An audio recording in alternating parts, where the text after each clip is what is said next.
ඊයේ කිතුනුවන් අලු බදාදා තුලින් ලෙන්ත කාලය ආරම්භ කරා.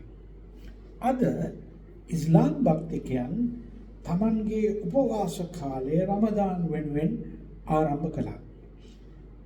හිතවතුනි, මේ ධර්මයන් දෙක සහ අපේ ලෝකයේ තිබෙන අනිකුත් සියලුම ධර්මයන් එකට කැටි කොට ගත් විට මෙවැනි උපවාස කාලයන් එහෙම නැත්නම් Taman ආශ කරන දෙයින් වැළකී සිටීමේ කාලයන් අපට සියලුම ධර්මවල දකින්න ලැබෙනවා.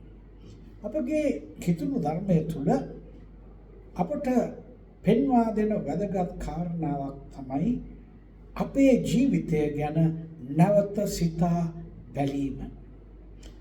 රමදාන් කාලය තුලත් ඒක තිබෙනවා. ඒ වගේම බෞද්ධ ආගම, හින්දු ආගම, මේ ලෝකේ ප්‍රධාන ආගම් සියල්ලේම නැවත Taman දෙස හැරී බැලීම වැදගත් කොට සලකනවා. ඒ නිසා මේ කාල පරිච්ඡේදය අපි කවර ධර්මයක් අනුගමනය කළත් අපට වැදගත් කාලයක්. අපේ ජීවිතයේ මොහොතක් කාලයක් තිබෙන්නට ඕන අපේ ජීවිතය ගැන නැවත හැරී බැලීමක්.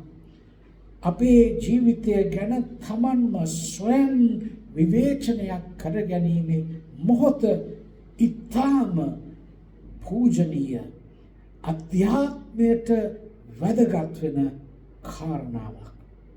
මේ ගැන ඔබ හිතා බලන්න.